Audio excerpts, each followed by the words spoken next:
بسم اللہ الرحمن الرحیم۔ السلام علیکم friends, welcome to my YouTube channel. پیش خدمت ہے اردو ناول یارم، قسط نمبر 16۔ کہا جاتا ہے کہ شادی ایک ایسا مقدس فریضہ ہے جس کی ادائیگی کے دوران آپ فرشتوں سے ابدی محبت کی دعاؤں کے تحائف وصول پاتے ہیں، اور یہ بھی کہا جاتا ہے کہ شادی خوش نصیب لوگ کرتے ہیں۔ کچھ یہ بھی کہ کائنات میں حقیقی جشن کا لمحہ دونوں کے مقدس ملن کا لمحہ ہوتا ہے اور جائز ہونے کی بڑی اہمیت ہے، اور اجازت نامے کا بلند رتبہ ہے، بلند، بہت بلند، اور کتاب اور پاک کتابیں اور حکایتیں بتاتی ہیں کہ کائنات کی اشرف المخلوق کی اولین شادی عرش خدا پر انجام پائی، اور بعد ازاں ہونے والی ہر شادی عرش خدا پر انجام پائی شادی کا ہی رتبہ پاتی ہے۔ نکاح سب سے پاک اور پسندیدہ روایت، نکاح دو دلوں کی فضیلت اور داستان یارم یہ بھی کہتی ہے کہ تبت کے ہر فلے پہاڑوں میں روح پوش مشک بار پری اپنی بہترین پوشاک میں طویل مسافت طے کرتی اس مشک بندھن میں بندھنے والوں پر مشک بیت بیت کے خوشبودار پھول برسا کر جاتی ہے، اور جاتے ہوئے وہ دولہا دلہن کی مسکراہٹیں اپنی مٹھی میں قید کر کے لے جاتی ہے، اور شادی عہد قدیم کا وہ عہد نامہ بھی ہے جس کا ورد عہد جدید میں بھی عزت و احترام اور محبت سے کیا جاتا ہے۔ مورگن کرسمس کی رات کو ہی آ چکی تھی۔ ماما مہر نے اس کی شادی کے لیے ٹھیک ٹھاک تیاریاں کی تھیں۔ کیمبرج میں مورگن نے شادی کے بعد رہنے کے لیے جوش کے ساتھ مل کر ایک چھوٹا سا گھر لیا تھا، جس کی سجاوٹ کے لیے ماما مہر نے پیسے مورگن اور جوش کو دیے، جو دونوں نے بہت مشکل سے قبول کیے۔ مورگن نے شادی کے لباس، زیورات، شادی کے دن اور پارٹی کے سب انتظامات ماما مہر کی پسند سے کیے تھے۔ ماما مہر کے سامنے ان کی میں ختم ہو جاتی تھی، اور ماما مہر بھی ان کی آنکھوں میں پڑھ لیتی تھیں کہ ان کے بچے کیا چاہتے ہیں۔ یہ ماں اور اولاد کا وہ رشتہ تھا جس کی مثال شاید ہی کہیں ملتی۔ اپنی شادی کی تیاری سے زیادہ مورگن کو ماما مہر کے کام کرنے میں دلچسپی تھی۔ بیوٹی سیلون جانے سے زیادہ اسے یہ فکر تھی کہ ماما مہر نے میڈیکل چیک اپ کے لیے جانا ہے۔ کیمبرج کی ہزاروں داستانیں اور وہ ماما کو سنایا کرتی، اور دونوں کے کہکہوں سے شٹل کاک گونجا کرتا تھا۔ مورگن نے سادنا اور امرا کو شہبالیاں بننے کے لیے کہا۔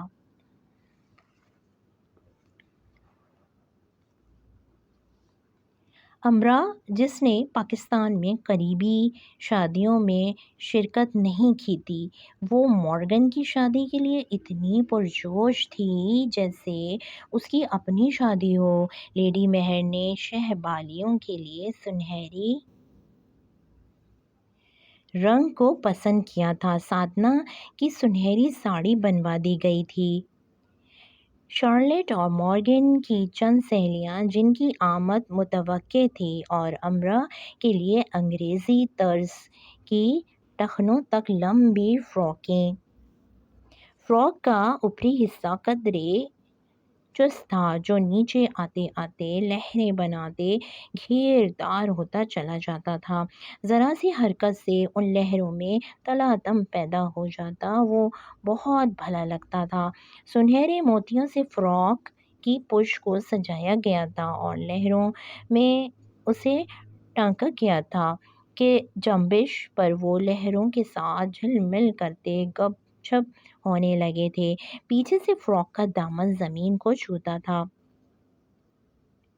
اس پوشاک میں وہ ایسی شہزادی لگ رہی تھی جو رقص کا حصہ بننے کے لیے بے تاب ہے اور جو بے قراری سے دلانوں اور سیڑھیوں سے بھاگتی ہوئی آتی ہے اور حال میں رقصہ دائرے میں خود کو شامل کر لیتی ہے۔ اس کی لمبی پتلی گردن اس کی شان میں اضافہ کرے گی اور مور پنک پلکیں اس کی رقص میں ساتھ دیں گی۔ اس کی ساکن سیاہ پتلیاں سفید بلوری پیالوں میں سطح آب پر تیرتے پھول بن جائیں گے اور اس کے گلابی گالوں کی سرخی روشنیوں کو مات دے گی۔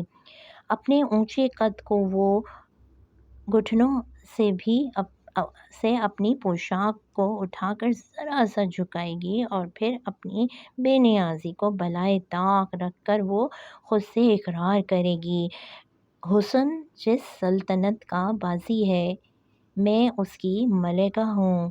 امراء یہ سب غرور و تکبر سے ہرگز نہیں کرے گی۔ شہبالیوں کا لباس بلا شبہ کافی مہنگا تھا جس کے لیے امراء سے 1 پاؤنڈ بھی نہیں لیا گیا تھا۔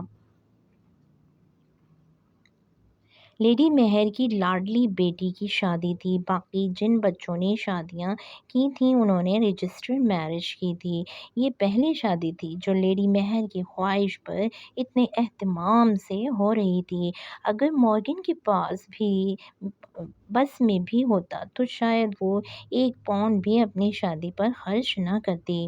ماما مہر نے مورگن کو دلہن بنے دیکھا تو وہ بے اختیار رونے لگیں اور وہ مورگن کا ہاتھ اپنے ہاتھ میں لیے بیٹھی رہیں، اسے دعائیں دیتی رہیں، اس کی نظر اتارتی رہیں اور مورگن اپنی گھیردار سفید پوشاک کو کارپیٹ پر پھیلائے ماما مہر کے قدموں میں بیٹھی ان کے آنسو اپنے ہاتھ میں پکڑے ٹشو سے صاف کرتی رہی۔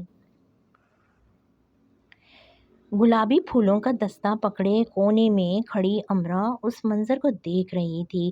اسے یقین تھا کہ اپنی آئندہ زندگی میں وہ اس خاتون مہر سے زیادہ عظیم ہستی سے نہیں مل سکتی، نہ ہی وہ خود ان جیسی عظیم ہو سکتی ہے جنہوں نے ہر قوم و نسل کے بچوں سے دلہانہ پیار کیا، انہیں پالا، انہیں اپنا بنایا، انہیں یقین دلایا کہ وہ ان کے نہ ہو کر بھی انہی کے ہیں۔ وہ ان کی حقیقی ماں بے شک نہیں ہے لیکن حقیقی ماں سے کسی صورت کم بھی نہیں ہے۔ یہ سب کرتے خاتون مہر نے بلا شبہ دو رتبے پائے ہیں، ایک عظیم ماں ہونے کا اور ایک عظیم انسان ہونے کا۔ انہوں نے ان سب کے لیے خوشیوں کا سامان اکٹھے کیے، کامیابی کے بھی۔ ان کے لیے محبت کو کبھی تفریق نہیں کیا، وہ انہیں جمع کر کر کے دیتی رہیں، انہیں ضرب ہو کر ملتی رہیں۔ کائنات میں یہ خصوصیت صرف محبت ہی اپنے نام رکھتی ہے، یہ دینے سے اور زیادہ ملتی ہے، یہ پلٹ کر واپس ضرور آتی ہے، خسارے میں رہ کر بھی فائدے میں رہتی ہے۔ محبت جب خلوص دل سے انسانیت کے نام کی جائے تو یہ عظیم بنا ڈالتی ہے۔ شادی کا وقت آ گیا۔ شہبالیاں 3 کی قطار میں دلہن مورگن کے پیچھے دائیں بائیں اپنے اپنے گلدستے پکڑے کھڑی ہیں اور چرچ کی چھت تک بلند ہوتے دروازے کے پاس آ کر کھڑی ہو چکی ہیں۔ دلہن گھبرا رہی ہے اور وہ بار بار اپنی سانسیں درست کر رہی ہے۔ ہال میں سب اس کی آمد کے منتظر ہیں، دلہن کا انتظار کیا جا رہا ہے۔ برطانوی معاشرے میں جہاں ایک منٹ ادھر سے ادھر ہونے نہیں دیا جاتا، صرف ایک دلہن کو 10 منٹ تاخیر کی اجازت ہے، لیکن انگریزی خون کی حامل دلہنیں 10 منٹ کی تاخیر بھی گناہ سمجھتی ہیں۔ برطانوی شہزادی لیڈی ڈیانا کی بہو Kate Middleton, duchess of Cambridge نے ایک سیکنڈ کی تاخیر بھی نہیں کی تھی، اور وقت کی پابندی وہی قومیں کرتی ہیں جنہیں وقت پر منزل پر پہنچنے کی جلدی ہوتی ہے، وہ نہیں جن کی کوئی منزل ہوتی ہے نہ مقصد۔ وقت آئے یا جائے ان کی بلا سے، اور وہ کیا جانے وقت کس کوہ نور کا نام ہے، اور یہ خوش قسمتی بھی صرف عورت کے نصیب میں لکھی گئی ہے کہ دلہن بنے، اسے کسی شہزادی اور ملکہ سے کم نہیں سجایا جاتا۔ عورتوں کو اپنی کم مائنگی کے رونے چھوڑ دینے چاہیے، وہ ماں بنتی ہیں تو وہ سب رشتوں سے الگ اونچے مقام پر کھڑی تصور کر لی جاتی ہیں۔ ایک کم عقل بھی سمجھ جاتا ہے کہ عورت ماں بن جائے تو پھر کوئی اور اس کی برابری نہیں کر سکتا۔ بلند و بالا چھت اور قد آدم پھولوں سے سجی کھڑکیوں سے گھرے قدیم برطانوی طرز تعمیر کے چرچ کے سرخ قالین پر سفید رنگ کی سنڈریلا فراکیں پہنے اور سر پر گلابی ربن باندھے، وہ انگریز بچیاں اپنی پھولوں کی ٹوکریوں میں سے پھولوں کی پتیاں نکال نکال کر دلہن مورگن کے آگے چلتے ہوئے پھینک رہی تھیں۔ دلہن نے ہال کے کھلے پھاٹک سے اندر قدم رکھا، سب کی گردنیں پیچھے اس کی طرف مڑیں۔ ٹھیک اسی وقت ہال کے اندر پادری سے ذرا ہٹ کر بیٹھے 16 رکنی وائکن گروپ نے اسے ساز سنبھالے اور نرمی سے انہیں چھیڑا۔ وہ اس دھن کو بجانے کی تیاری کرنے لگے جو فرشتوں کی دعاؤں کے ساتھ ہم آہنگ ہو سکے۔ ٹھیک اسی وقت، عین اسی وقت، کوئی تیزی سے بھاگتے کالے سوٹ پر ہلکے نیلے رنگ کی ٹائی باندھے دلہن کے پیچھے 3 ادھر اور ادھر قطار کی صورت میں چلنے کی تیاری کرتی شہبالیوں کے پیچھے آیا۔ امرا دائیں طرف شارلٹ کے پیچھے آخر میں تھی۔ سنہرے پایوں سے نکلی ایک امرا عربی شہزادے کے گھوڑے سے اترا۔ ایک آلیان واکسن کے دھیمے سر اسی وقت دولہا دلہن سے سجے ہال میں بکھرے۔ آلیان کی آمد کی ایسی خوشی، کیسی آمد تھی آلیان کی! وہ سر سنگیت کے ساتھ لایا تھا۔ آہٹ پر امرا نے گردن موڑ کر دیکھا، وہ جلدی جلدی اپنی ٹائی کو باندھنے کی کوشش کر رہا تھا۔ شاید اس نے زندگی میں پہلی بار سوٹ اور ٹائی پہنی ہے، کیونکہ ٹائی کو وہ ایسے باندھ رہا تھا جیسے گلے میں پھندے کو فٹ کر رہا ہو۔ اسے تو ایک ہفتے بعد آنا تھا، وہ ایک ہفتے پہلے کیسے آ گیا تھا؟ امرا کے پیچھے چلتے وہ اپنی ٹائی کے ساتھ مصروف تھا۔ شاید اسے بھی خود کو ہر صورت دولہا کی طرح سے خوبصورت دکھنا تھا۔ اس کے بال سلیقے سے جمے ہوئے تھے، اس کے آنکھوں کی چمک خیرہ کن تھی، اور اس کے جسم سے ایسی خوشبوئیں کے پروانے اڑ رہے تھے جو جذبوں سے کشید اور احساسات سے معطر ہوتے ہیں۔ کہا جاتا ہے کہ شادی کے دن کوئی مرد اور کوئی عورت دولہا دلہن سے زیادہ خوبصورت نہیں لگ سکتے، اور میرا یہ کہنا ہے کہ اگر کوئی لڑکا لڑکی دولہا دلہن سے زیادہ خوبصورت لگنے کی کوشش کرتے ہیں تو ان کے معاملے میں شدید گڑبڑ ہوتی ہے۔ اس کی شادی نہیں بھی ہوتی اور وہ اپنی شادی جیسا خوش ہوتا ہے۔ ہنسنے کی بات نہیں بھی ہوتی اور وہ ہنس رہا ہوتا ہے۔ شدید گڑبڑ کا معاملہ ہوتا ہے بلا شبہ۔ جیسے بتایا جائے کہ دلہن کون ہے؟ کیا صرف سفید لباس والی؟ امرا کے عین پیچھے چلتے موتیوں سے گندے بالوں سے ذرا پیچھے ذرا قریب ہو کر سرگوشی میں عالیان نے پوچھا۔ امرا نے اس کی بات پر توجہ نہیں دی۔ وہ سفید پھولوں سے سجی ہال کو دیکھ رہی تھی اور اونچی چھت سے جھولتے فانوس کو جس کی روشنی چرچ کی وسعتوں کو نور بنا رہی تھی، اور پھر ان مہمانوں کو جو مسرور تھے اور ان بچوں کو جو صرف دلہن کو دیکھ رہے تھے اور یوں وہاں واقفین تھے۔ کم کہے تھے پھول تھے، کہے تھے دولہا دلہن تھے، ایک عالیان اور ایک امرا تھے، اور اس تقریب کو خاص ہونے کے لیے کیا چاہیے تھا؟ لیڈی مہر کے سب بچے اپنے اپنے بچوں، بیویوں اور کچھ دوسرے دوستوں کے ساتھ موجود تھے۔ باقی جوش کے گھر والے، رشتے دار اور دوست تھے، کافی زیادہ لوگ تھے۔ سب دو اطراف نشستوں پر بیٹھے ہوئے تھے۔ امرا کے پیچھے سے گھوم کر ماما مہر کے ہاتھ کو چوم کر عالیان جوش کے پاس گیا، اپنا تعارف کروایا اور جوش کے شہبالہ کے ساتھ جا کر کھڑا ہو گیا۔ دلہن پادری کے سامنے اور دولہا کے ساتھ آ کر کھڑی ہو گئی۔ سب تعظیم میں کھڑے ہو گئے۔ پھر شادی کی رسم شروع ہو گئی۔ اجازت نامہ دیا جانے لگا، اجازت نامہ دہرایا جانے لگا۔ شہبالیاں دلہن سے پیچھے ہٹ کر قطار میں کھڑی ہو گئیں۔ وہ سب دولہا اور دلہن کو دیکھ رہی تھیں۔ امرا واجد آج بہت خوش ہے۔ یہ پہلی تقریب ہے جس میں وہ روئے بنا شریک ہے، ڈرے بنا۔ اب اس کونے میں چھپ کر بیٹھنے کی جلدی تھی، نہ ضرورت۔ اس کے لیے وقت بدل چکا ہے۔ وہ پھولوں کو تھامے گردن اٹھائے، مسکراہٹ سجائے، خوبصورت لگ رہی ہے، خوش ہو سکتی ہے۔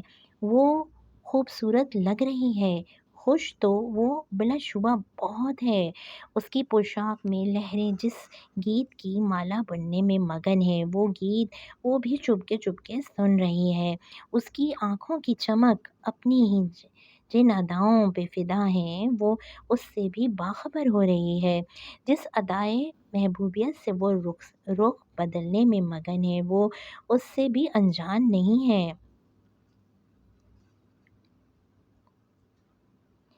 مہربان ہو جائے اور دلہن کی طرف ہی خوبصورت لگنے والی امرا پر بھی کچھ مشک و بید برسا جائے اور دولہا کی طرح خوش عالیان کو بھی معطر کر جائے۔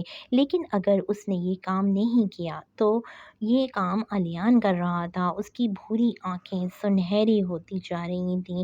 امرا اس سے ذرا فاصلے پر سامنے کھڑی تھی۔ امرا کو نہیں معلوم تھا کہ وہ دولہا کے پیچھے کہیں کھڑا ہے، نہ ہی اس نے معلوم کرنا چاہا، اور عالیان کو یہ معلوم نہیں تھا کہ اس کے علاوہ بھی کوئی ہال میں موجود ہے۔ دولہا دلہن اور دوسرے لوگ کیا واقعی یہ سب ہال میں موجود ہیں؟ ایسا ہوگا؟ میرا نہیں خیال۔ اور اب روشنی کے ذخیروں میں کہکشاؤں کی آب و تاب سمٹتی آنے لگی اور چرچ کے جگمگ کرتے فانوس کے عین نیچے بچھے سرخ قالین پر کھڑا سر کی طرف جھک آنے لگا۔ اس بار وہ نفاست سے گندے موتی جڑے بالوں پر لگا رہا ہے۔ اب اس نے پرنیا کے ہاتھوں کو تھام لیا ہے۔ وہ دلہن کی طرف دیکھنے کا اشارہ کر رہا ہے۔ تم میرے لیے ہمیشہ اس پہلے دن کی دلہن کی طرح خوبصورت اور خاص رہو گی۔ اس بار تمہیں اس عہد نامے کو سب کے سامنے دہرانا ہوگا۔ پر نیا نے ادا سے کہا، میں آلیان کے ساتھ اس عہد نامے کو دہرانے کے لیے تیار ہوں۔ میں امرا کی طرح انتظار کرنے کے لیے تیار ہوں۔ پرنیا نے بالوں میں لگے گلیشز کو بہت سے محبت سے ساتھ ہی وہ مسکرائی اور مسکرا سکتی تھی۔ اس کے ہاتھ گرانٹ نے تھام رکھے تھے۔ آلیان مسکرایا اور مسکرا سکتا تھا۔ اس کی آنکھوں نے سنہرے رنگ کو تھام رکھا تھا، گلابی پھولوں کے گلدستے۔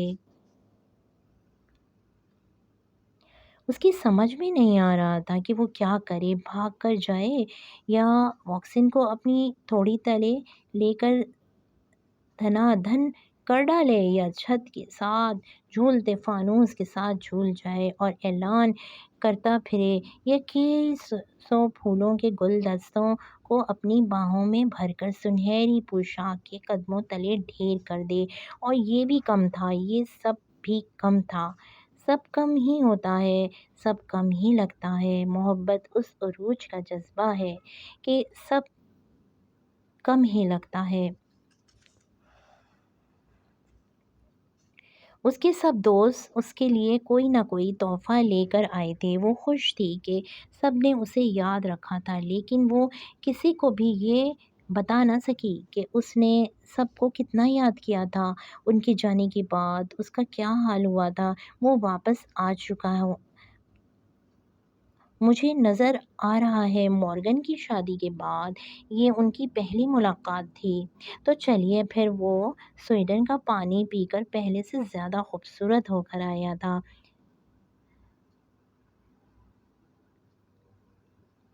جو مانچسٹر میں رہ چکے تھے، ہوم کمنگ ڈرنک پی تھی۔ کھانے پینے کا اچھا انداز تھا۔ میں کسی ایسی ڈرنک کو نہیں جانتی۔ تو جب ہم گھر واپس آتے ہیں تو اسے بھی مختلف انداز سے ٹریٹ کرتے ہیں۔ تم مانچسٹر میں ہو، تمہیں یہ کرنا پڑے گا۔ صرف 2 پاؤنڈ کی کاکٹیل اور بس۔ یقیناً اسے صرف ڈرنک سے دلچسپی نہیں تھی۔ وہ اسے 2 پاؤنڈ کی کاکٹیل کے لیے قریبی کیفے میں لے آئی، جہاں اور بھی بہت سے اسٹوڈنٹس 2 پاؤنڈ کی کاکٹیل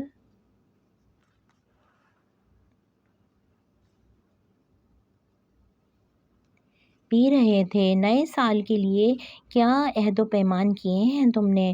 سستی نہ کرنا اور وقت پر نوٹس بنانا۔ دوسرے سیمسٹرز میں 80% رزلٹ لانا، عزم سے کہہ کر وہ مسکرانے لگی۔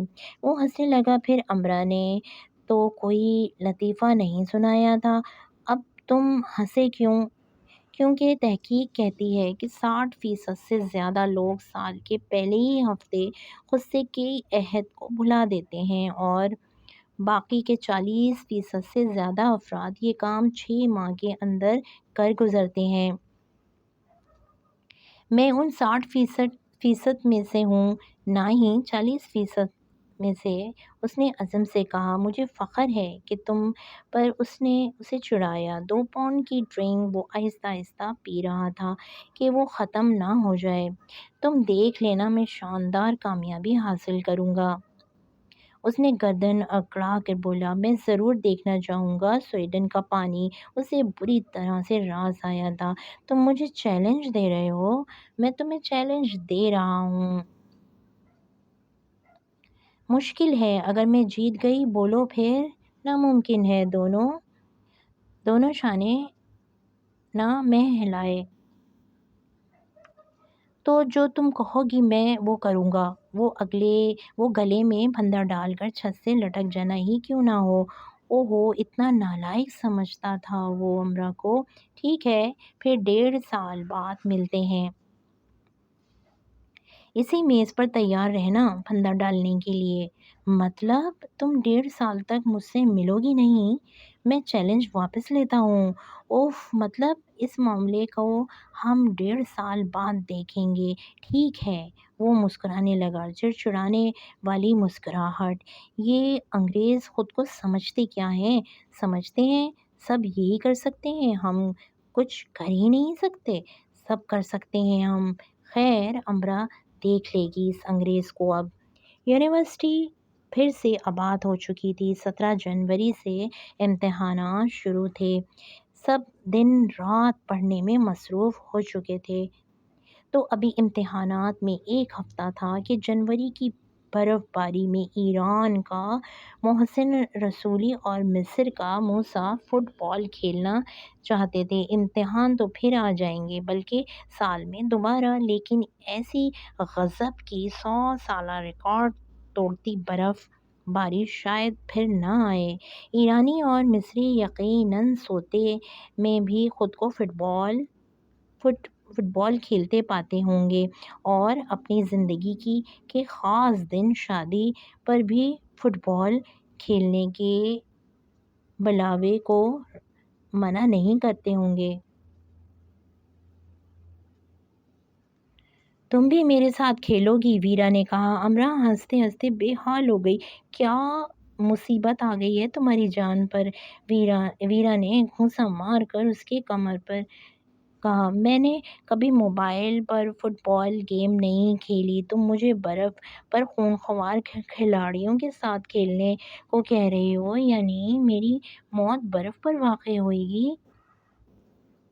تو کون سا کھیل کھیلتی ہو تم؟ ویرا ایک اور گھونسا مارنے کے لیے تیار ہو گئی۔ تو تم لڑکیاں فارغ وقت میں کرتی کیا ہو؟ پاکستان میں سائیکل تم نہیں چلاتی، دوڑ لگانے کے لیے تمہیں کہا تو تم نے انکار کر دیا، کوئی گیم بھی تمہیں نہیں آتی، کھانے کے علاوہ کچھ کرنا آتا ہے تمہیں؟ امتحان 6 دن بعد شروع تھے اور وہ میچ کھیلنے کی تیاری کر رہے تھے۔ لڑکوں میں ایک ویرا تھی اور ایک لارڈ وکٹوریہ کارل کی ٹیم میں تھی، اور ویرا محسن رسولی کی ٹیم میں۔ جس طرح کے بمبار کھلاڑی ویرا تھی، اسے دونوں ٹیمیں شامل کرنے کے لیے تیار تھیں۔ امرا کا حلق بیٹھ گیا تھا۔ چلا چلا کر ویرا برف کے ڈھیر پر فٹ بال کے ساتھ ایسے بھاگ رہی تھی جیسے لاؤنج میں کارپیٹ پر بھاگ رہی ہو۔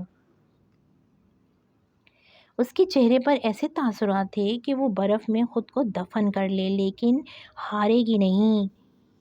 ویرا ویرا! اسٹوڈنٹس نے گراؤنڈ سر پر اٹھا لیا۔ ویرا نے بے نیازی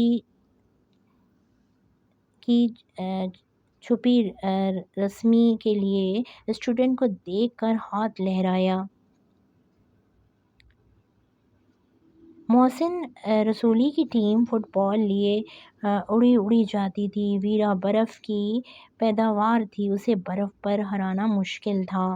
امرا کو بڑی خوشی ہوئی ویرا کے جیتنے کی، نہیں کارل کے ہارنے کی۔ وہ سب لوگ گراؤنڈ کے گرد گھیرا بنائے کھڑے دونوں ٹیموں کا میچ دیکھ رہے تھے۔ میچ ختم ہوا تو سب کو پھر سے پڑھائی یاد آ گئی اور سب جلدی جلدی کھسکنے لگے۔ اب امرا نیٹ کے پاس کھڑی منہ کھولے ہنس رہی تھی۔ اس کا جی چاہ رہا تھا کہ ویرا کو کندھوں پر اٹھا لے، ورنہ کارل کو ہی اٹھا کر پھینک دے، اور نہیں تو پیٹ پکڑ کر برف پر لوٹ پوٹ ہو کر خوب ہنسے۔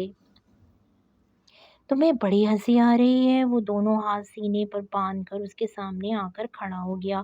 کافی سنجیدہ لگ رہا تھا، جیسے ہار کے بعد لوگ لگا کرتے ہیں۔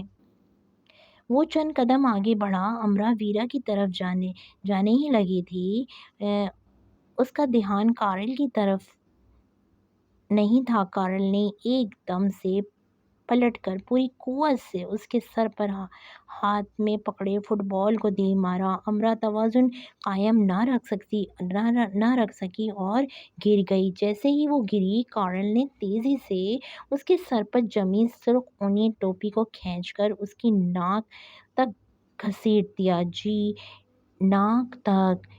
یہ کیا بدتمیزی ہے! امرا چلائی۔ یہ بھی برا کیا امرا نے۔ کارل نے مٹھی بھر برف اس کے چلاتے منہ میں ٹھونس دی۔ امرا نے ہاتھ سے برف منہ سے نکالی۔ کارل نے تیزی سے اپنے گلے میں سے اونی مفلر کو نکال کر اس کی گرہ بنا کر اس کے دونوں ہاتھوں میں ڈالی اور گرہ کو کس دیا۔ جو اٹھنے کی کوشش کر رہی تھی وہ لڑھک گئی۔ یہ کیا؟ ٹوپی ناک تک، برف منہ میں، ہاتھ باندھے ہوئے۔ اب کارل نے کسی مشین کی طرح اس پر برف اچھالنی شروع کر دی۔ ویرا زارا اور محسن رسولی کے ساتھ میچ کی صورتحال پر غور کر رہی تھیں۔ امرا کی طرف اس کی پشت تھی۔ کارل کس کرین کی طرح اس پر برف اچھالتا ہی جا رہا تھا۔ ویرا! وہ پھر سے چلائی۔ اس کی آنکھوں پر ٹوپی تھی اور اسے نظر ہی نہیں آ رہا تھا کہ ویرا کہاں ہے۔ کارل! ویرا کی دھاڑ سنائی دی۔ اس نے بڑھ کر امرا کے سر پر سے ٹوپی اٹھائی اور امرا نے دیکھا کہ ویرا نے بے حد ناکام کوشش کی اور اپنی ہنسی روکنے لگی۔ وہ گردن تک برف میں دھنس چکی تھی، ناک سرخ ہو چکی تھی، ہونٹ نیلے اور خود وہ غصے سے نیلی، پیلی، لال سب ہو رہی تھی۔ جیسے ہی ویرا نے ٹوپی اٹھائی، کارل اور ویرا دونوں کے قہقہے لاپرواہ پرندوں کی طرح پھر سے اڑے اور اڑتے ہی رہے۔ دادا آپ ٹھیک کہتے ہیں، مجھے امرا نہیں ویرا ہونا چاہیے، امرا نے دل میں سوچا۔ جب ویرا اسے برف سے نکال کر کھڑا کر چکی تو کارل نے امرا کی طرف اشارہ کیا۔ میچ ہو جائے تم اور میں۔ کیا بات کی تھی کارل نے، وہ بھی امرا سے؟ اسے فٹ بال نہیں آتا، مجھ سے بات کرو، تم پرے ہٹو۔ 20-25 فٹ کے فاصلے سے ہم ایک دوسرے کے سر پر فٹ بال کی کک لگائیں گے۔ چلو اسے اور آسان کر لیتے ہیں۔ فاصلہ 15 فٹ، وقت 10 منٹ۔ نہیں، امرا نے ایسے کہا جیسے شاہ ایران سے اپنا تخت پیش کرتے ہوں کہ آج سے آپ اسے سنبھالیں، اور وہ کہتی ہو نہیں بھائی، بس نہیں، کہہ دیا نا، بس نہیں۔ چلو 10 قدم۔ ہارنے والے کو برف میں گردن تک صبح تک دھنسے رہنا ہوگا۔ امرا کے لیے میں کھیلتی ہوں۔ ویرا نے ہاتھ اٹھایا۔ تمہارے لیے کھیل بدل جائے گا۔ 20 فٹ کا فاصلہ رکھ کر بھاگتے ہوئے ہاتھ سے ہمیں سر پر بال مارنی ہوگی، وقت 10 منٹ ہوگا۔ 20 فٹ کا فاصلہ رکھ کر فٹ بال کو درمیان میں رکھ دیا گیا۔ فٹ بال پر پہلے کارل جھپٹا اور پھر ویرا بھاگی، لیکن کارل نے پھرتی سے اس کے سر پر بال دے ماری۔ آخری منٹ! امرا چلائی۔ وہ بھاگنے کی تیاری کر رہی تھی۔ آخری منٹ میں ویرا زیادہ سے زیادہ ایک ہی گول کر سکتی تھی۔ نا گراؤنڈ میں چند اسٹوڈنٹس موجود تھے جو ویرا اور کارل کی مستیاں دیکھ رہے تھے۔ امرا بھاگ کر کہتے ہوئے وہ خود بھی برفانی چیتے کی طرح گیٹ کی طرف بھاگی۔ امرا بھاگنے کی تیاری تو کر ہی رہی تھی، پر ویرا کے کہتے ہی اس کے ہاتھ پیر پھول گئے۔ بھاگ امرا! ویرا پھر چلائی۔ کارل ان کے پیچھے جنگلی تیندوے کی طرح سے لپکا۔ امرا نے اپنی لاہور میں کھائی خوراکیں زندہ کیں اور پورا زور لگا کر بھاگی۔ ویرا نے لپک کر اس کا ہاتھ پکڑا اور اسے اپنی رفتار کے ساتھ بھاگنے لگی، لیکن کہاں ویرا، کہاں امرا برفانی چیتا تھوڑی تھی۔ جتنی مرضی صحت بخش غذائیں کھائی ہوں، ان کا استعمال تو کبھی نہیں کیا گیا تھا نا، بھاگی تو کبھی نہیں تھی، ضرورت ہی نہیں پڑی تھی۔ اسے برف ملی تو ملی تھی نا کارل نامی بلّا جو ان کے پیچھے بھاگ رہی تھی۔ ویرا کے ساتھ بھاگتے امرا منہ کے بل گرتے گرتے کئی بار بچی۔ کارل کہیں پیچھے برف پر پھسل کر گر گیا تھا، ورنہ وہ ان سے 10 قدم پیچھے نہ تھا۔ ویرا اپنی سائیکل پر جھپٹی اور اسے چلایا۔ امرا چلتی سائیکل پر بیٹھی۔ ویرا نے ہی اپنی چلتی سائیکل پر بیٹھنا اور اترنا سکھایا تھا۔ اس کا ماننا تھا کہ ایمرجنسی میں ایسی چھوٹی چھوٹی باتیں کام آتی ہیں۔ ایمرجنسی! کارل میں یہ بات کافی کام آ رہی تھی۔ کون؟ ویرا، ویرا چلائی، اور یہ جا وہ جا۔ جب وہ کارل کی پہنچ سے دور ہو گئی تو رولر کوسٹر کی رفتار آہستہ ہو گئی۔ تم ہار کیسے گئی؟ امرا نے اس کی کمر پر چٹکی بھری۔ یعنی میرے لیے کھیلتے ہی ہار گئی؟ میری دادی کا ماننا ہے میں منحوس ہوں، میری وجہ سے سارے کام خراب ہو جاتے ہیں، آگ لگ جاتی ہے، تباہی و بربادی، ایسا سب ہو جاتا ہے۔ امرا دراصل اسے اپنے ہارنے کی وجہ بتا رہی تھی۔ اچھا، تم تو بڑے کام کی ہو پھر۔ تم وائٹ ہاؤس کے سامنے ایک گھر کیوں نہیں لے لیتی؟ روس کے تھوڑے حساب کتاب باقی ہیں امریکہ کے ساتھ۔ ہمارا حساب چکا چکو تو روس آنا، گارڈ آف آنر دیا جائے گا تمہیں۔ Guard of honour? امرا پھر سے ہنستے ہنستے بے حال ہونے لگی۔ اس کی منحوسیت کو گارڈ آف آنر کمال ہو گیا۔ یہ میری زندگی کا بہترین وقت ہے ویرا، تم ہو، میں ہوں، برف ہے، مانچسٹر ہے، اور تمہاری سائیکل ہے۔ میرے لیے اتنے خزانے تھے زندگی کے پاس، سب سے بڑا خزانہ کارل۔ ہنستے ہنستے ویرا سائیکل پر آ کر بیٹھی۔ دونوں سڑک پر آ گئیں۔ انہیں ہلکی سی چوٹ بھی آئی تھی، لیکن اس چوٹ کی پرواہ کسے تھی؟ وہ دونوں تو سڑک پر گری سائیکل کے پاس ہنسنے میں مصروف تھیں۔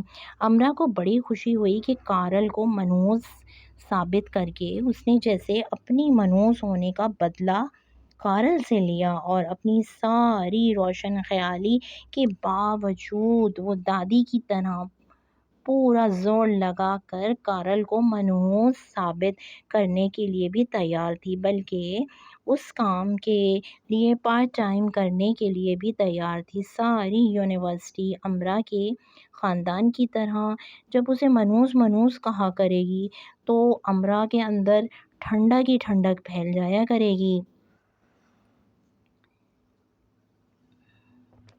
کاش یہ دن دیکھنا امرا کو نصیب ہو، کاش یہ دن جلد ہی آ جائے، بلکہ آنے ہی والا ہو، جب سب کہا کریں گے کارل دی منحوس مارا۔ میں بڑا کر اٹھا۔ آج تو میرا پہلا پیپر ہے۔ گھڑی اور کھڑکی دونوں کی طرف دیکھا۔ اوہ کو شام کے 5 بج گئے۔ خدایا، میرا تو پہلا پیپر تھا، میں تو رات بھر پڑھتا رہا تھا۔ پھر کیا ہوا آخر؟ یعنی میرا پیپر گیا، یعنی اب یونیورسٹی کا ڈین بھی مجھے فیل ہونے سے بچا نہیں سکتا۔ میں نچلے فلور پر شاہویز کے کمرے کی طرف بھاگا۔ اس کا دروازہ دھڑا بجایا۔ شاہویزہ، میں کل رات کہاں تھا؟ جلدی بتا۔ اف، شاہویز بھی سو رہا تھا میری طرح، اس کا امتحان بھی گیا، وہ بھی فیل۔ مجھے کیا پتا تم کل رات کہاں تھے، سونے دو مجھے۔ شاہویز اندر سے چلایا۔ تمہارا بھی پیپر گیا یا دے کر آئے ہو؟ میں اس کے کمرے کے بند دروازے کے پار چلا آیا۔ پیپر؟ وہ تو صبح ہے، اب دفن ہو جاؤ تم۔ صبح تو گزر گئی، شام کے 5 بج رہے ہیں۔ تم ٹھنڈے پانی میں ڈبکیاں کیوں نہیں لگاتے؟ صبح کے 5 بجے ہیں، شام کے نہیں۔ اوہو، اچھا، سچ میں؟ آہ گوش، میری تو جان ہی نکل گئی تھی۔ میں نے آپ کو کہیں دیکھا ہے، اپنے فیشن اور ملبوسات کے لیے مشہور لنڈا۔ تم 4 یا 5 مہینے پہلے لائبریری آئی ہوں گی نا؟ ہاں، آئی تو تھی، ایک میگزین چاہیے تھا، پر آپ کو کیسے معلوم ہوا؟ سارا سیمسٹر چھوڑ کر صرف امتحانات کے دنوں میں لائبریری آنے والے مجھ سے یہی کہتے ہیں۔ آپ کو کہیں دیکھا ہے؟ دوسرے سیمسٹر کے امتحانات میں آ کر بھی تم یہی کہو گی۔ میں تھک جاتا ہوں بار بار اس سوال کا جواب دے دے کر، اس لیے ابھی سے بتا رہا ہوں، میں لائبریرین ہوں، اور میں لائبریری میں دیکھا اور پایا جاتا ہوں۔ آنکھ، کان، زبان، دماغ، خاص کر بالوں میں سے طوطے کیسے اڑتے ہیں کبھی دیکھا نہیں؟ مانچسٹر یونیورسٹی کے اسٹوڈنٹس امتحانات کے دونوں دنوں میں ملے۔ شیکسپیئر کو کیا ضرورت تھی اتنا کچھ لکھنے کی؟ ایک آدھ ڈرامہ کافی نہیں تھا جو ناتھن 40% بمشکل لینے والوں میں سے؟ کون شیکسپیئر؟ مانچسٹر کے ہر کلب اور بار کے بارے میں جاننے والوں اور 40% کے خواب دیکھنے والوں میں سے میرے چچا جو ناتھن غصے میں۔ تمہارے چچا ڈرامے لکھتے ہیں؟ کس تھیٹر میں لکھتے ہیں؟ ان کے ڈرامے مل جائیں گے۔ ایک اور، تم ڈبہ کیوں کھا رہے ہو؟ اوک ہاؤس ہال میٹ۔ میں تو پیزا کھا رہا ہوں۔ بے حد لائق فائق لمبا سا پتلا سا اسٹوڈنٹ۔ تم پیزا ڈبے سمیت کیوں کھا رہے ہو؟ نہیں، میں تو صرف پیزا کھا رہا ہوں۔ یہ دیکھو، میری پلیٹ میں یہ ڈبہ کہاں سے آ گیا؟ گول گول چشمہ، آنکھیں باہر کو، تمہارے منہ میں بھی ڈبے کا کچھ حصہ ہے۔ اور خدا کے لیے کراس اس لڑکی کو بند کر لو۔ تم اوک ہاؤس کے وہ واحد اسٹوڈنٹ ہوگے جو اتنی ٹھنڈ میں کھڑکی کھول کر پڑھ رہا ہے۔ کھڑکی؟ تو یہ کھڑکی ہے؟ میں بھی سوچ رہا تھا میرے سارے کپڑے کہاں گئے، اور میرے جوتے بھی۔ مزید یونیورسٹی میں نئے نئے آنے والے یعنی فریشرز، جب میں اسکول میں تھا تو 70% مارکس لیا کرتا تھا۔ اس پر بھی مجھے دکھ سے کئی راتیں نیند نہیں آیا کرتی تھی۔ مجھے لگتا ہے 40% بھی برے نہیں ہیں۔ ٹھیک ہے۔ امتحانات کے بعد جیکسن سے دوستی بس ختم، پکی ختم۔ بلکہ ابھی سے کیوں نہیں؟ وعدہ؟ تم آ رہے ہو یا میں جاؤں؟ دروازے میں نمودار ہوتا جیکسن۔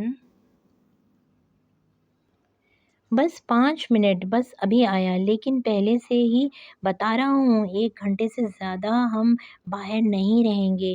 ٹھیک ہے۔ لائبریری، کمپیوٹر پر 4 گھنٹے سے پڑھائی میں غلطیاں ٹام۔ میں نے یوٹیوب، فیس بک کا استعمال ترک کر دیا ہے۔ نہیں، کس نے کہا 4 گھنٹے سے نہیں؟ بالکل نہیں، میں تو بس ایسے ہی صرف تھوڑی سی دیر کے لیے لاگ آن ہوا تھا۔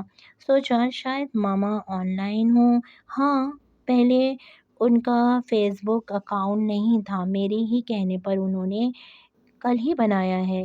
تم ایسے ہی ہنستے رہے تو میں تمہیں گھونسا مار دوں گا۔ کہا نا میں پڑھ رہا ہوں، ریسرچ کر رہا تھا، صرف ریسرچ۔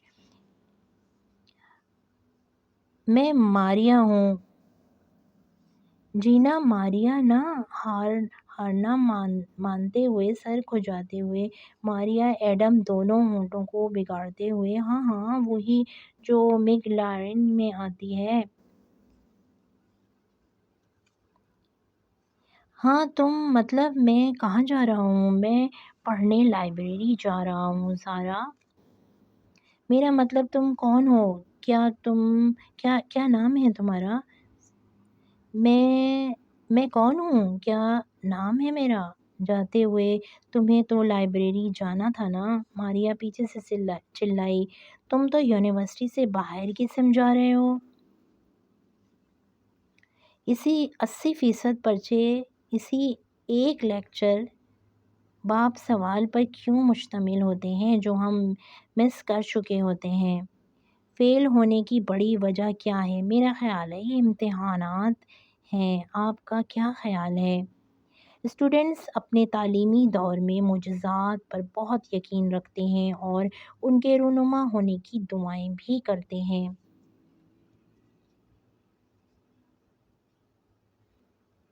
اور سارا پرچہ دوسرے اور تیسرے باب پر مبنی ہو۔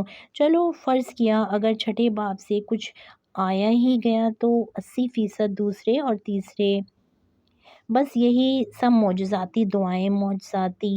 امتحانات کے دوران سب سے زیادہ اسٹوڈنٹس خوش فہم ہوتے ہیں۔ سب سے زیادہ کون امتحان نامی بلا چوستی ہے جو کودتی پھاندتی حقیقی موت رزلٹ کے دن سب سے زیادہ دکھائی دیتی ہے۔ جی ہاں، سچ ہے یہ۔ امتحان گاہ کے آخری 5 منٹ میں ہر اسٹوڈنٹ مافوق الفطرت طاقت کا مالک بن جاتا ہے۔ وہ ساری کتاب لکھ ڈالنا چاہتا ہے، لیکن وقت ہی نہیں ہوتا۔ میں نے سارا سیمسٹر ٹھیک سے کیوں نہ پڑھا؟ مجھے تھوڑی سی دیر کے لیے سو جانا چاہیے۔ میں پچھلے 25-30 منٹ سے پڑھ رہا ہوں۔ آخر نیند پر میرا بھی حق ہے، ایک خواہش جس پر فوری عمل کیا جاتا ہے۔ ویسے امتحانات سے پہلے پوسٹ ایگزامس پارٹیز پلان کر لی گئی تھی، جسے کرسمس آنے سے پہلے، کرسمس کے بعد دی اور لی جانے والی پارٹیز پلان کی گئی تھیں۔ کون کون آئے گا، پارٹی کہاں ہوگی، کیا کیا ہنگامہ برپا کرنا ہوگا۔ تو یونیورسٹی میں کچھ اس قدر پڑھنے والے اسٹوڈنٹس بھی تھے۔ یہ بدبو کہاں سے آ رہی ہے؟ شاید تم میں سے جم ناک سکیڑتی ہوئی بولی، ہاں شاید، کئی دنوں سے میں ٹھیک سے منہ نہیں دھو سکا، کپڑے بھی، دانت برش کرنے کا تو بالکل ہی وقت نہیں ملا۔ کچھ ایسے بھی ہو جاتے ہیں۔ تمہاری شکل مارشل سے ملتی جلتی ہے۔ آخر تم تیز کیوں نہیں چل رہے؟ ہم یونیورسٹی سے لیٹ ہو رہے ہیں۔ مجھ پر بہت بوجھ ہے گراہم، پر تمہارے ہاتھ تو خالی ہیں میرے سر پر۔ تم نے تو آج ٹوپی بھی نہیں پہنی۔ میرے ذہن پر یار پڑھائی کا بہت بوجھ ہے۔ میں نے کچھ غیر ضروری کتابیں بھی پڑھ ڈالیں۔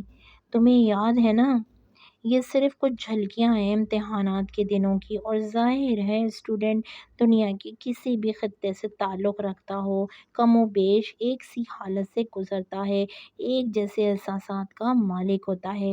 یونیورسٹی میں اسٹوڈنٹس کی ایک خاص تعداد پڑھنے سے متعلق دیواروں پر نوٹس چپکائے ہیں۔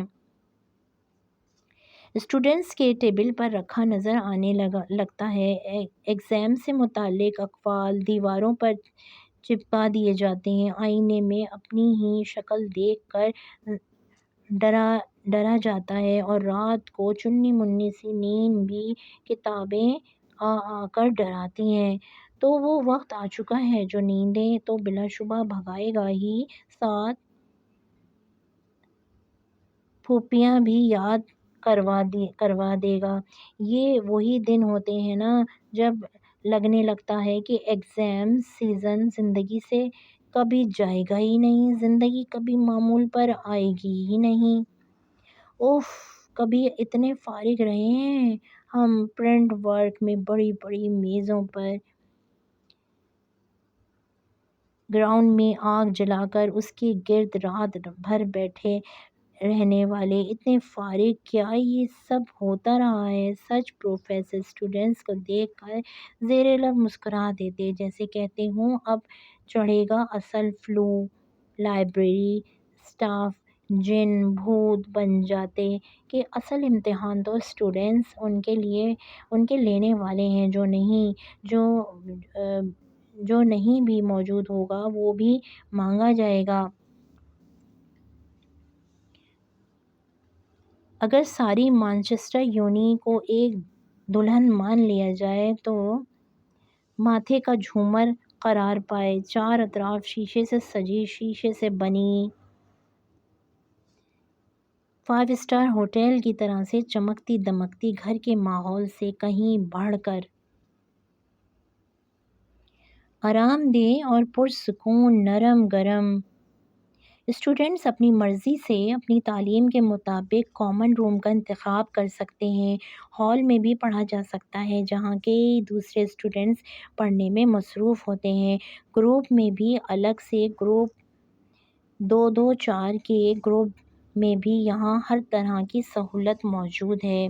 Charging LCD computer, internet, white board وغیرہ وغیرہ، ساتھ ہی کیفے ہے۔ اسٹوڈنٹس کسی دوسری ضرورت کے لیے باہر نہیں جانا پڑتا، وہاں سب کچھ ہوتا ہے۔ تمہیں میری مدد کی ضرورت ہے۔ عالیان ہاتھ میں 2 عدد کافی کے مگ لیے اس کے سامنے بیٹھ چکا تھا۔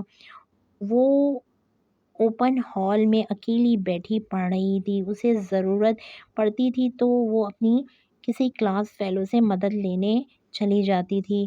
تم بزنس کے اسٹوڈنٹ ہو اور میں انگلش لٹریچر کی، تم میری مدد کیسے کر سکتے ہو؟ جی، ایگزامس کے دنوں میں اسٹوڈنٹس چڑچڑے بھی ہو جاتے ہیں، جانتا ہوں، لیکن تمہارے سبجیکٹ میں ایک اسکول کا بچہ بھی تمہاری مدد کر سکتا ہے۔ عالیان جیسے اسٹوڈنٹس کا مزاح البتہ عروج پر ہوتا ہے، تو وہ بچے اسکول کیوں جا رہے ہیں؟ یہاں آ کر ماسٹرز کیوں نہیں کر لیتے؟ امرا کا مزاج بھی مات نہیں کھاتا۔ عالیان نے کہکے کو بلند ہونے سے روکا۔ کیا جواب دیا تھا امرا نے؟ ان سب باتوں سے تمہارا مطلب کیا ہے؟ امرا نے ہونٹ سکیڑ کر کہا۔ تم میرا مذاق اڑا رہے ہو۔ تمہیں بتا رہا ہوں، حقیقت کو تمہاری زبان میں طنز کہا جاتا ہے۔ اس نے ذرا آگے ہو کر اس کے سامنے رکھی کتاب کو اپنے ہاتھ میں لینا چاہا تو امرا نے فوراً کتاب چھین لی۔ اف، اتنی بدتمیزی! اس نے ایسے طنز کیا جیسے اس نے برا مان لیا ہے۔ پھر بھی وہ مزید پھیل کر صوفے پر بیٹھ گیا۔ کافی پی لو، ٹھنڈی ہو جائے گی، ہنسی دباتے ہوئے اس نے کہا۔ کس نے کہا تھا میرے لیے کافی لانے کو؟ اسٹوڈنٹس کے پیچھے بھاگ بھاگ کر ٹوئٹ لینے والی یہ کہہ رہی ہے۔ ٹھیک ہے، آخرکار ہر انسان بدل ہی جاتا ہے۔ امرا کو یہ بات بری لگی تھی کہ اس نے اس کے مضمون کو لے کر ایسا کہا۔ دنیا میں ہر انسان نیوٹن، اسٹیفن ہاکنگ یا عبدالسلام نہیں بن سکتا۔ ذہانت کا معیار مشکل مضمون پڑھنا ہی نہیں۔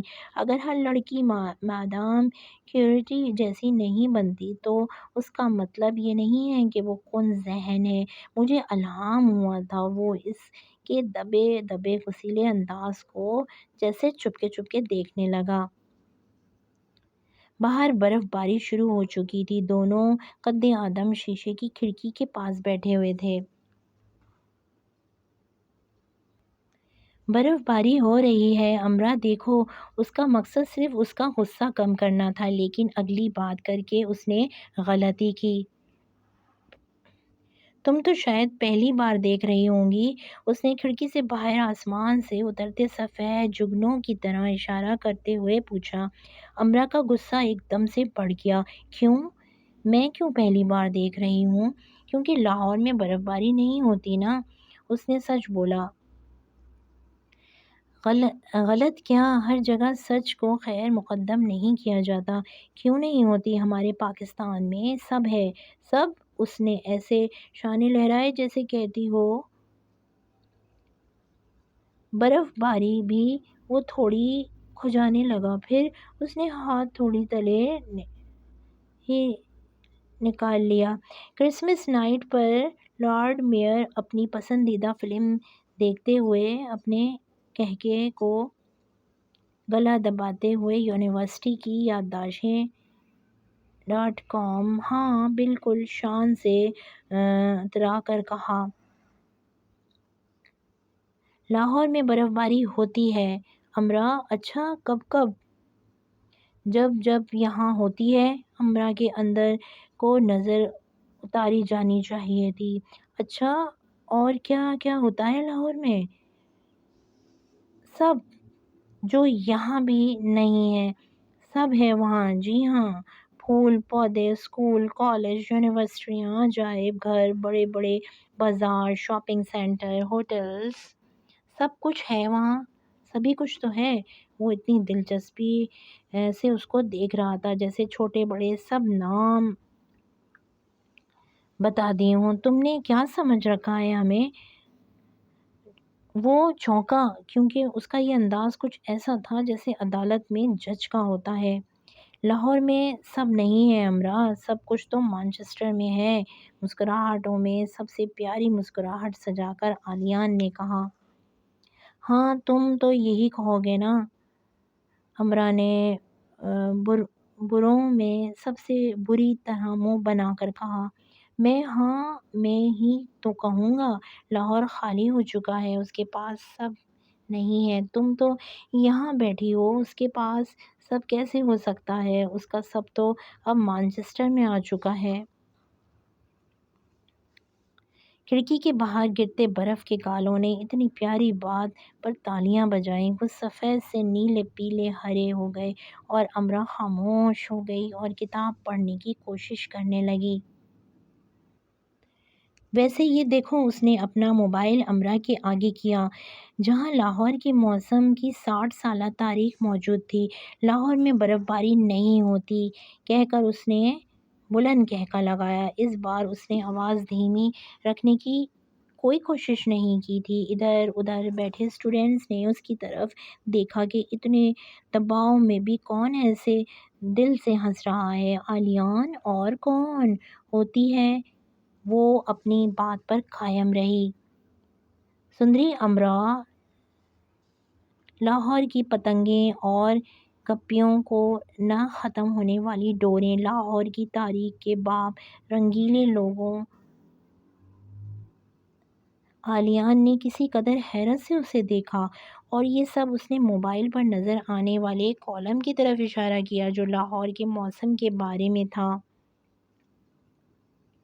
یہ غلط ہے، کسی جھوٹے انسان نے لکھا ہے۔ اس بار امرا نے شانے اور گردن ایک ساتھ اچکائے اور اتنے یقین و سنجیدگی سے کہا کہ عالیان کا جی چاہا کہ کہہ دے کہ ہاں ساری دنیا جھوٹی ہے، غلط ہے، صرف تم سچی ہو، مجھے صرف تمہاری بات پر یقین ہے۔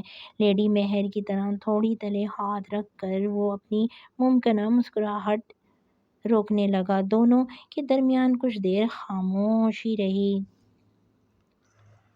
سندری امرا ایسے ہی جھوٹ بولتی جائیں اور لارڈ میئر ایسے ہی سنتے جائیں۔ وہاں کچھ ایسا ماحول تھا، اگر میں لاہور جا کر رہوں اور برف باری نہ ہو تو تم مجھے کہو گی کہ 10 سال ہی نہیں ہوئی۔ اگر میں اگلے سال تک کے لیے لاہور میں رک جاؤں تو تم کہو گی کہ موسم میں خطرناک حد تک تبدیلی آ چکی ہے۔ اور اگر میں آس پاس کے لوگوں سے تصدیق کے لیے پوچھنا شروع کر دوں تو تم کہو گی کہ سب جھوٹ بول رہے ہیں، میں تمہاری بے عزتی کروانا چاہتے ہیں۔ آنکھ کی کمان کے کنارے کو شرارت سے رگڑ کر اس نے کہا، تو تم کیا ثابت کرنا چاہتے ہو کہ سب کچھ تمہارے ہی پاس ہے؟ وہ ہنسا۔ تم 2 شہروں کی سرسری جائزے میں بھی حاسد ہو امرا۔ میں نے یہ کب کہا کہ ہمارے پاس سب کچھ ہے؟ میں نے صرف اتنا کہا ہے کہ کیا تم پہلی بار برف باری دیکھ رہی ہو؟ بس تم برا ہی مان گئی۔ میں بہت بار دیکھ چکی ہوں، بس امرا باز آنے والی نہیں تھی۔ ٹھیک ہے، پر کہاں؟ فلموں میں، ٹی وی پر، میگزینز میں، اس نے روانی سے کہا۔ عالیہ نے سر اٹھایا، چھت کو دیکھا اور اتنی زور سے کہکا لگایا کہ ہال میں موجود ذرا فاصلے پر سب اسٹوڈنٹس بھی سر گھما کر اسے دیکھنے لگے۔ عالیان ڈر کر اٹھ جانے والی میگن نے اسے گھورا۔ عالیہ نے اپنے منہ پر ہاتھ رکھ لیا، سختی سے اپنے منہ کو بھینچ لیا، جبکہ امرا خاموشی سے کتاب پڑھنے لگی کہ وہ چلا جائے، لیکن اپنی ہنسی قابو میں کرنے کے بعد وہ اس کی ایک کتاب لے کر بیٹھ گیا اور اسے سرسری دیکھنے لگا۔ وہ کتاب کا ایک صفحہ الٹتا اور اس کی طرف دیکھتا، پھر جلدی سے صفحہ الٹ دیتا اور اسے دیکھ لیتا، اور غیر ارادی طور پر اس کے مزاج کو بگاڑ چکا تھا۔ تمہاری آنکھیں، اس نے بات ایسے شروع کرنی چاہی۔ میری آنکھیں کیا؟ امرا کو یقین تھا اب وہ اس کی آنکھوں کو نشانہ بنائے گا۔ سیاہ، گہری، مجھے بھوری آنکھیں پسند نہیں، اس نے جلدی سے اسے ٹوک دیا۔ میں نے تم سے اپنی آنکھوں کے بارے میں تو نہیں پوچھا، تم میری آنکھوں کو برا کہتے، میں نے پہلے ہی کہہ دیا۔ کیا حکمت عملی اپنائی تھی امرا نے! واہ واہ، میں نے تمہیں برا کب کہا؟ کہہ سکتے تھے امکانات تھے، کافی ذہین تھی امرا ویسے، بادام کھاتی رہی تھی نا، جب کہا ہی نہیں تو کہہ دیتے تو میں تو بس اتنا کہنے لگا تھا کہ تمہاری آنکھیں بہت گہری ہیں، جب تمہیں پہلی بار روتے ہوئے دیکھا تو مجھے معلوم ہوا کہ یہ بہت آنسو بہا چکی ہیں، بہت روتی رہی ہیں۔